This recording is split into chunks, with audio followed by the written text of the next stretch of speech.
Hello everyone, it's Dr. Manjiri Nadkarni, Ayurvedic MD, registered holistic nutritionist, back today for day 67. And today we're going to talk about stress and the impact of stress on your body organs as well as systems, right? So this is quite an interesting topic because everybody that I've spoken to in the past few months is going through a lot of stress, right? And the main thing they talk about is, oh, I have free time, why should I be stressed? But we're trapped in an unnatural situation.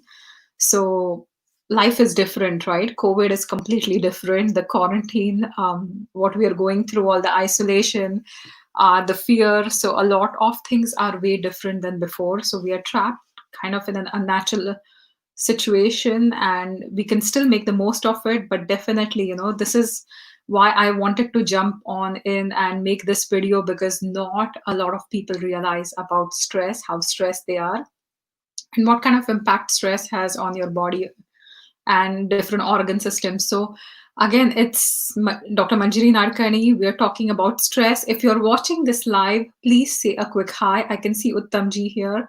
If you are watching this as a replay, you can put a hashtag replay. And if at any point of time you have any questions for me, just feel free to put them in the comment section. You can also tag me in the comments, and I will be more than happy to answer any questions that you have. And this is quite an interesting topic, so I'm really excited, to talk about stress and its impact on different body organs and systems, right? So hi Sarah, thanks for watching live. Hello Ushaji.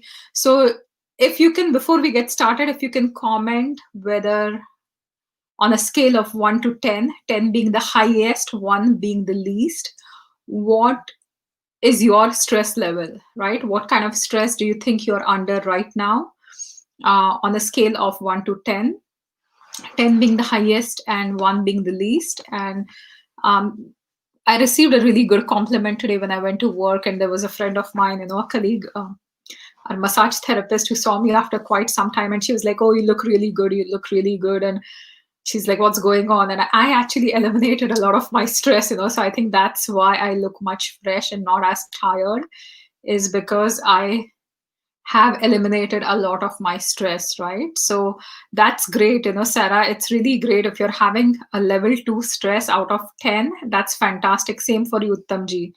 So you guys are managing stress extremely well, which is great. For those not managing stress as well, we're going to talk about how it can impact your different body systems, right? So the reason is, again, not a lot of people realize they are under stress. So when I see women, especially, this like neck and back area, upper back, is usually always tight. A lot of them also come to me with TMJ complaints. Oh, my jaw hurts in the morning, I think I'm kind of biting my teeth, or my jaw really hurts every morning that I wake up. My jaw feels tight, my neck hurts, I have tension headaches, right? So if you talk about tension headaches, if you talk about, tightness in your muscles, that is one of the reasons or contributions from stress, to your body. Because when your body is stressed, your muscles are going to tense up, right? Muscle tension is almost a reflex action to stress. And it's your body's way of guarding against any kind of injury and pain. And that is why when you have stress, when you go under a lot of stress, your muscles start getting tighter and tighter. And this is what, a lot of those stress hormones do in your body, right? So I had this amazing interview last year where I was interviewing, one of the psychologists from Australia for the Holistic Mental Health Summit. And she described a scenario where most animals from the animal kingdom, when they are exposed to stress, they violently shake their body, right? So they violently shake their body once the stress has passed, to be able to disperse all the hormones, right? Our problem is, we get stressed and then we sit, and we are stressed and we sit, and we are stressed and we eat out of stress, but we don't move our body, and that creates a lot more accumulation of the stress, right? So a simple, solution for anybody who has tightness is, first of all, if you've tried everything, nothing seems to work, please check your stress levels, because your stress itself could be, making all your muscles tight, and then you feel like a log and you can't move, right? So always, check your stress levels. If you are having any muscle tension, if you're having tension headaches, if you're having any TMJ or any other aches and pains, especially related to muscles, try to check your stress levels. Hi, Swati. Nice to see you. So Sarah's saying her stress usually manifests as gut issues, and that's also extremely common. Going back to the muscle piece, we all have magnesium, right, which is a natural mineral. So this magnesium is also the anti-stress mineral. So the moment your body is under a lot of stress, your body uses up lots of magnesium. And if you are depleting this magnesium due to excessive stress, that's when your body starts getting tight, right? That's when your jaw starts getting tight, and that's when you can also get a lot of cramps in your muscles, like calf muscles or twitching of your eyes. So this is an indicator that your body is under a lot of stress, right? So I'm going to talk about some symptoms first, and then I'll be explaining a lot more, causes, and I might go into actual causes of stress in the next talk itself. So yeah, so this is something extremely important, so if you have tight muscles, if you're working with your osteopath, if you're working with your chiropractor or going for regular massages and nothing seems to shift, take a realistic look at your life and see how much stress you're under, right? Because if you try everything else, but if you don't change your lifestyle or your diet or whatever is causing stress in you, things won't shift as much, right? And when we talk about stress, stress is not always emotional stress, right? Your life doesn't have to have anything wrong in it for you to be stressed. Even a poor diet creates a lot of physical stress on the body. Even a lot of pesticides in your diet, or not eating for a long time, starvations, or um, diets or fasting gone wrong can create a lot of stress on your body. So if you are fasting for a long time and if your body cannot handle it, it's going to trigger the stress system, right? So this is also one of the reasons why you might not have emotional stress. You might not be fighting with your partner or husband, or your kids might not be troubling you. But if you are not following a good lifestyle, if you're not sleeping at the right time, sleeping when it's bedtime, that all contributes to stress in your body. And one of the ways it can show up in you is make your muscles tight, right? So the second part we're going to talk about, or the second system we will be talking about, is the respiratory system, right? Or respiratory system, however you like to call it. So when we are breathing, right? When we take the oxygen in, the oxygen is actually supplied throughout your body, and the carbon dioxide is exchanged with your lungs, and then the carbon dioxide comes out of the body, right? So when you are going through stress, when you are going through emotional stress, or when the stress system in your body is triggered, the one thing that happens is you are not breathing deeply. You undergo a lot of shallow, fast breaths, right? So your body is not going to get oxygenated. And it might make your body comfortable or deprived of oxygen, which is essential to our life, right? And the other thing that it can also do is it can exacerbate certain respiratory problems for people. So sometimes, acute stress like the death of a beloved person can also trigger asthma attacks. It can create some people to hyperventilate, so if you are having any weakness in your respiratory tract, and if you are going through a lot of stress, right, so it will trigger your body into exacerbating those symptoms, right? So you have to be careful of that.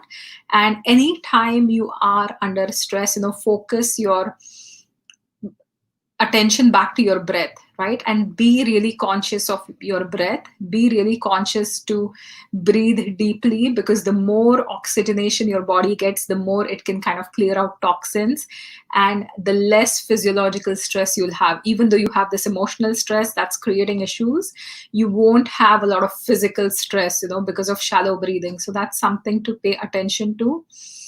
So Sarah is asking me, are there healthy ways to fast for spiritual purposes?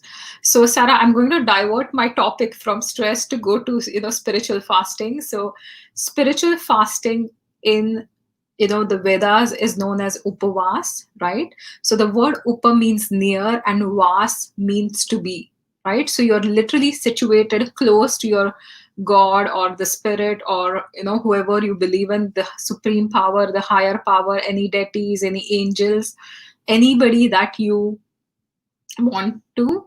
And the whole concept of eating, in the Indian culture, like, we eat a lot of sattvic food, so we don't eat garlic or onions, to make sure you can actually preserve your mind and not distract it for when you're trying to develop this connection with God or your being, right? So that's the whole concept of fasting for spiritual purposes. But again, this would be different depending on what, your own preferences, your own lifestyle, your own diet, and your own capacity, right? So don't do anything beyond your capacity, because that will aggravate vata, right? So that's just something I wanted to talk about quickly. But I won't be focusing on that. I might do another talk on that. I've done a few talks on intermittent fasting, which you can check out. But someday I'll talk about spiritual fasting as well. Maybe in my group, I'll do that. So then we're talking about cardiovascular system, or our heart, right? So our heart is one of the most important places in the body, right? And it's also called, one of the main pranayatans, or the space where prana lives, or the one thing that keeps us alive, So there are 10 pranayatans, or 10 parts in the body that should be protected, and definitely your heart is one of those. And if you are going through acute stress, it's going to increase your heart rate, right? And it's going to contract your heart muscles pretty fast. And the stress hormones, adrenaline, noradrenaline, cortisol, they're all going to act as messengers. And your blood vessels are also going to direct the blood into larger muscles, right? So the muscles of your hands and feet are going to get a lot of blood, because you either want to run away or you want to fight it out. So that's what the fight flight response does to us, right? So this is typical cardiac, symptom of acute stress. Is if something really triggers you, or you see an animal, or you see something that your life is in danger, then you will have this fight flight response immediately. And if you are going through a long term stress, right, and if you have an inherent weakness in your heart, or if your heart is constantly bearing the burden of increasing the heart rate and making, pumping all this blood into your muscles all the time, there is a lot of inflammation in your circulatory system, right? So that can definitely happen. Long-term stress has been proven to increase the risk for hypertension as well as stroke, right? So persistent stress is going to create issues with your arteries as well. It's going to harden the arteries. And when we talk about cholesterol and stress, when your body is under a lot of stress, especially your liver, right, your cholesterol numbers are up, right? And if there is a lot of inflammation in your body, your cholesterol levels are also going to rise up in response to that stress. So this is something to understand. And when we talk about heart disease,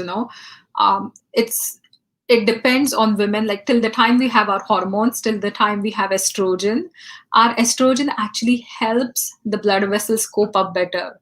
But once we go into the postmenopausal phase, once we are done with menopause, or we reach menopause, we lose that protective action of estrogen. And at the same time, a woman is going through a lot of things, So nowadays, what ends up happening is, you have the empty nest syndrome, where your kids go to university or something. At the same time, you're going through menopause, which is extremely challenging on your body as well as your mind emotionally. And then it's also impacting a lot of your other hormones, right? So it can be extremely challenging time for yourself, and that would also contribute to a lot of stress in the body.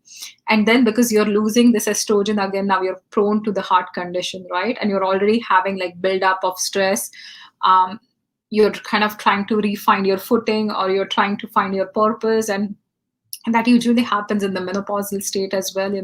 When your kids are fairly independent, then you start finding things for yourself. And if you are someone who's going through that, just take time to see where you can minimize your stress, right? And the first thing always is to acknowledge what's causing stress, and then either get a counselor, talk to someone, work with an Ayurvedic doctor or practitioner, and see how we can minimize your stress, right? So this is one thing that you can do. So yeah, Sarah, sometime most definitely, we'll talk about spiritual fasting as well. That's a really good topic. So again, when we talk about the HPA axis, when we talk about stress, so there is this hypothalamus in your brain, and it's going to signal your pituitary gland, right? Which in turn stimulates your adrenal glands, which are going to secrete a lot of cortisol in response to long-term stress. So when we talk about cortisol, it is going to actually break down your physical muscles a little bit, and it's going to increase the blood sugar as well for your body to be able to cope up better during stress, right? So that's what cortisol does. And when you have increased amounts of cortisol, your immune system is going to be lowered, your immune function is going to be lowered as an impact of stress. So when I see clients in my practice that are catching every bug out there, right? So if you're catching the flu, if you're catching everything, you fall sick all the time, or your kids fall sick all the time, look at the gut and look at the stress levels. So if you have gut dysbiosis, your digestion is not functioning well, which could also be a result of stress, right? So you have to look at those factors and see what's causing you to fall sick all the time and what's really lowering your immune system. And stress is one of the main factors. Now, when we talk about gut dysbiosis, when we talk about, your digestive tract, when we talk about your bowels, so for a lot of people, there are two different responses, So for some people who are the pitta types, and this is from an Ayurvedic perspective. So when you are dominant in pitta, which is, your fire energy, a lot of the times when people get a overstressed or overburdened or overwhelmed, you are going to secrete a lot of acid in your system, right? And stress usually makes your body already acidic, but you might end up secreting lots of acid in the system. And that is one of the reasons why when people go through stressful phases, they are also prone to any kind of ulcers, right? So they lose that protection or that mucus, and there's a lot of ulceration or gastritis. That could be one response to stress. And if you look at the other response to stress that people have, that could also be failure to secrete those digestive enzymes. So if your body is constantly expending that energy, or activating the fight flight mode, your body is not going to worry about resting or digesting, right? So you're not going to break the food down, you're not going to absorb the nutrients, which will create nutrient deficiencies. And because you're not breaking the food down, your gut bacteria are also not fed.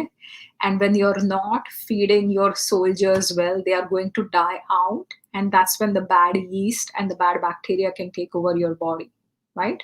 So if you are having a lot of stress, it could be physical stress, it could be not eating. If you're not eating for long hours, if you're not eating for 8 hours, or if you're fasting for maybe 24-hour fast you'll do, and your body cannot handle it, it will activate the stress system, right?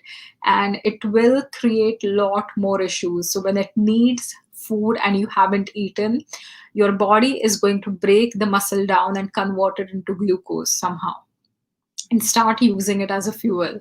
So that's something to keep in mind, if you are fasting for a long time, or if you are not having a good digestion, or if you are not eating well, right? So that's something that your body can create a lot of stress, or even your GIT is extremely sensitive to stress. So your gut has another brain by itself. That's what we know nowadays as the gut brain. So there's this brain and there's that brain, and they both communicate with each other. So when you're going through stressful phase, your gut brain is not going to focus on digestion again. The enteric nervous system has communications. It can function independently, but it also has communications with your other system. So under a lot of stress, your digestion takes a big hit, right?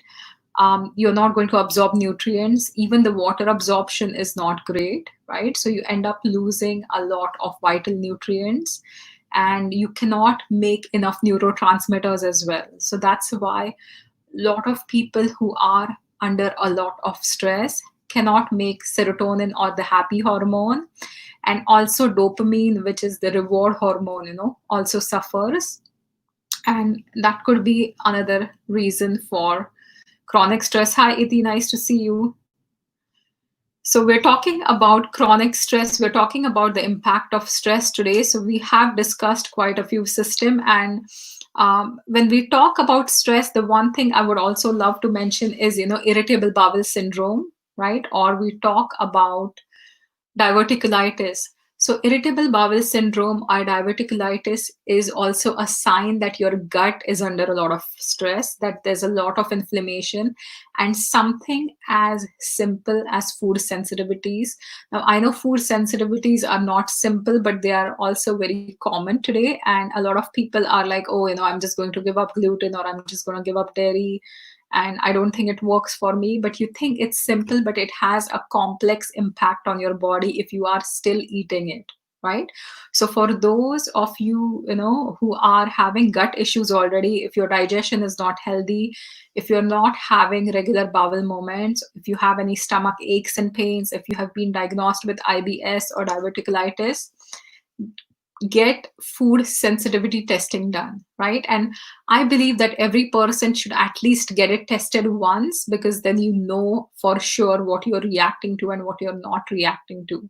So if you are based in Sarnia or in the Lambton County, I will be starting, I'm back to my clinic on the 6th of July. I'm booking in-person appointments. We are making sure that we have 15 minutes between all clients to make sure I can clean the office nicely and sanitize everything. And we're also making sure that we don't have a lot of people in the office at the same time, or we don't have a lot of patients, we in the waiting areas at the same time. So for any of you who is interested in booking a food sensitivity test, just message me, and I'll be more than happy to talk more about it and discuss. But that's something, if you are diagnosed with any kind of gut issues, if you have constipation for a long time, or if you have recurrent diarrhea, or if you have IBS or diverticulitis, food sensitivities or food allergies are creating a lot of stress on your body, right? So that's something to realize, and that's something to understand. Now let's go to the nervous system.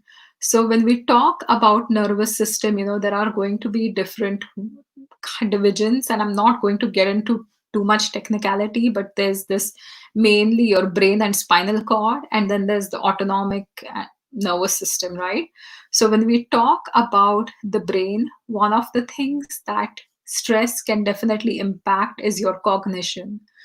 So your ability to, learn is one thing, and your ability to comprehend, your ability for short-term memory and long-term memory. And when your body is under a lot of stress, you are not going to remember things, right? You're not going to, you keep forgetting those words, or you keep forgetting what you wanted to say.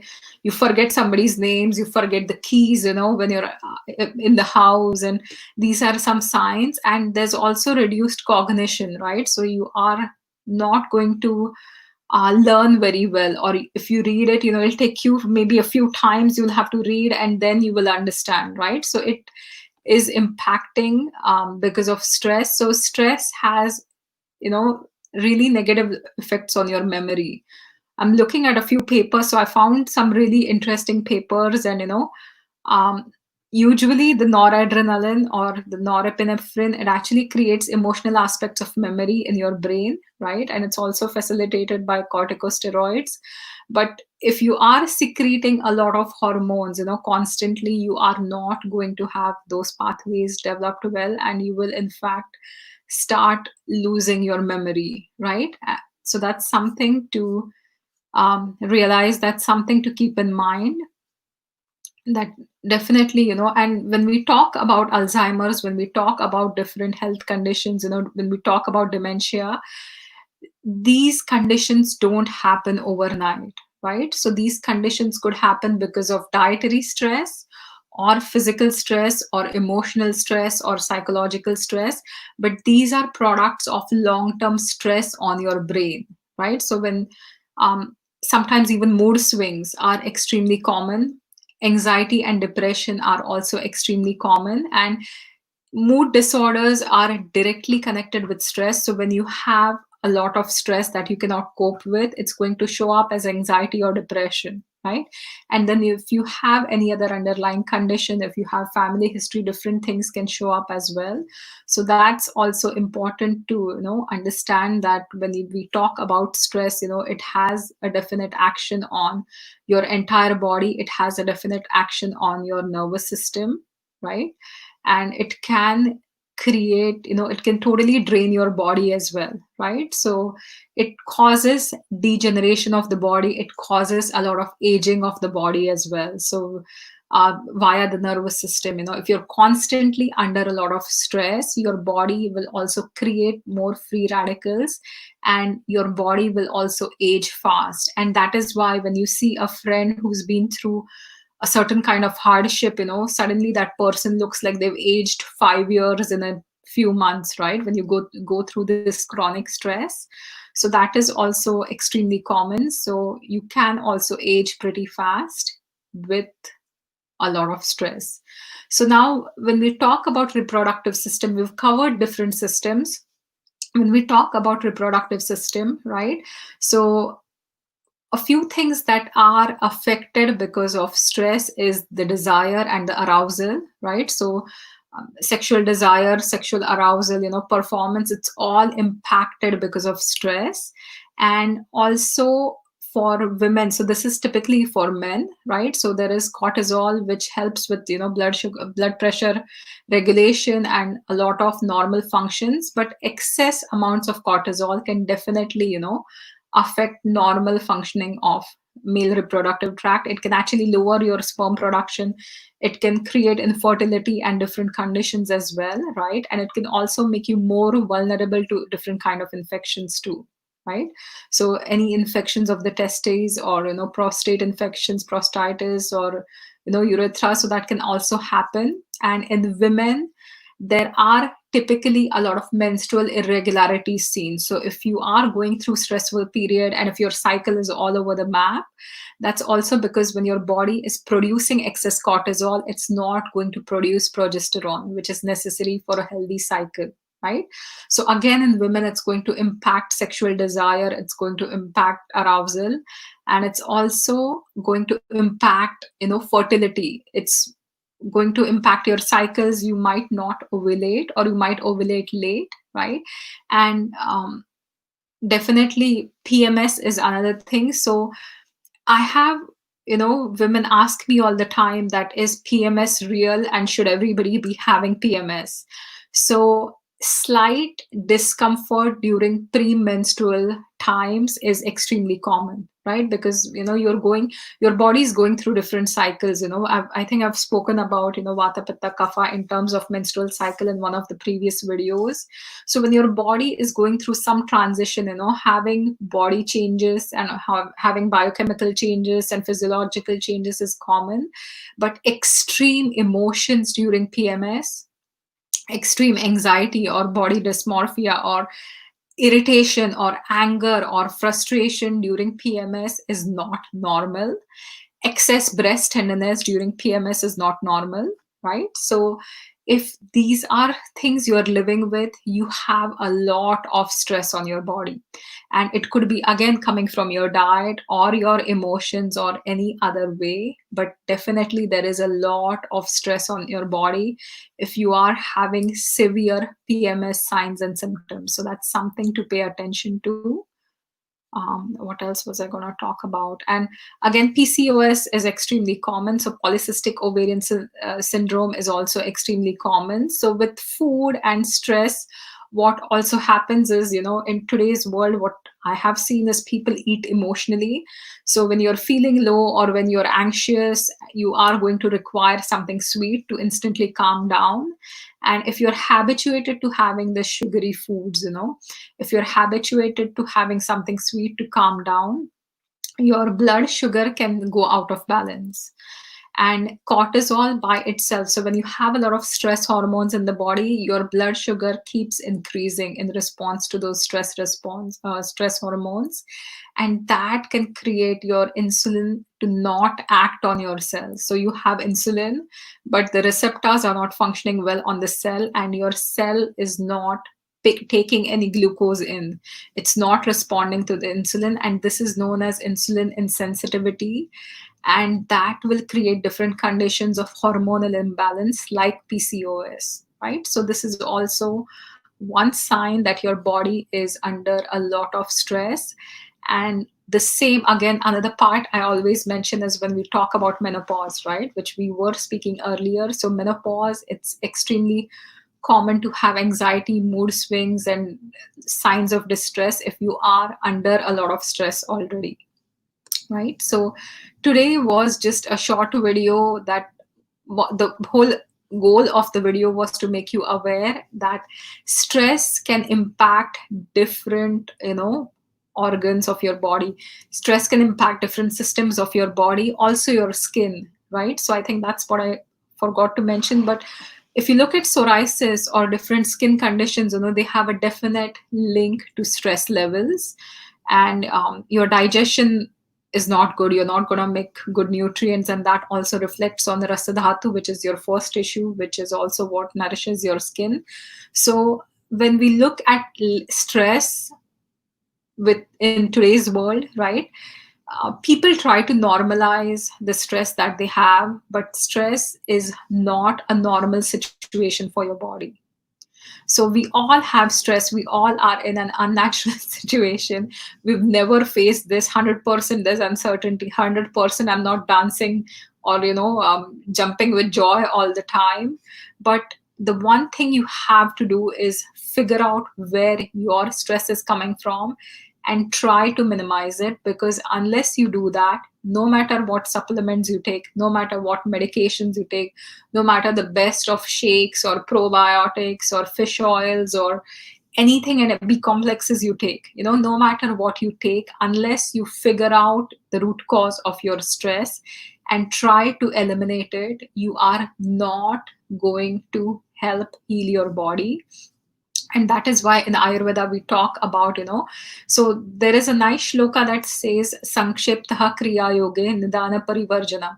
So the one main thing that you want to do, so the one main thing to treat your body, what you need to do is figure out the root cause and, release it or let it go or resolve it or eliminate it. And if stress is causing you, stress is that root cause, but then look at the root cause of that stress as well, right? Because stress, I mean, I don't know how many times I've said stress in today's video, but every time something happens, we're like, stress is the cause, stress is the cause, stress is the cause. So stress is definitely the cause.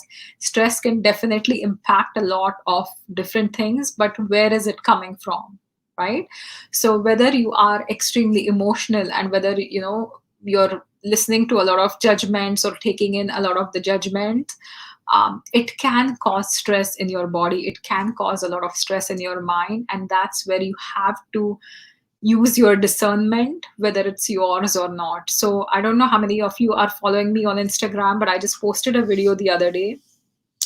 There was this gentleman who was trolling me for a few days, posting like really stupid comments. And he was like, oh, you're a woman and you should be subordinate to men, and you're doing videos and, you're sharing Ayurveda, blah, blah, blah, blah, blah. And it was, his issue. And I just told him I'm doing my dharma and that's it, and he should follow his. And I just let him go. And I literally blocked him and, like reported his fake profile.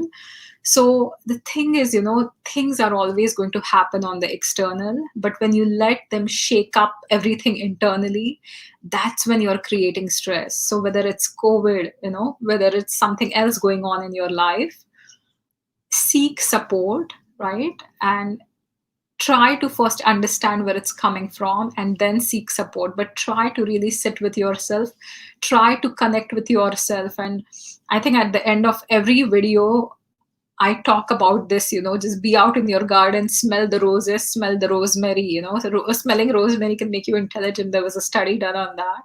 So be in your garden, relax, have fun, just chill, just take it easy, and just thank yourself, because there are so many great things, in spite of the situation we're all caught up in. There are so many things to be grateful, and that will help eliminate your stress a little bit. If you have any questions or comments, let me know. And so Anya is saying loved it. Thank you, Anya. Thanks for watching. Uttamji, yeah, now you see that. Yeah, I know.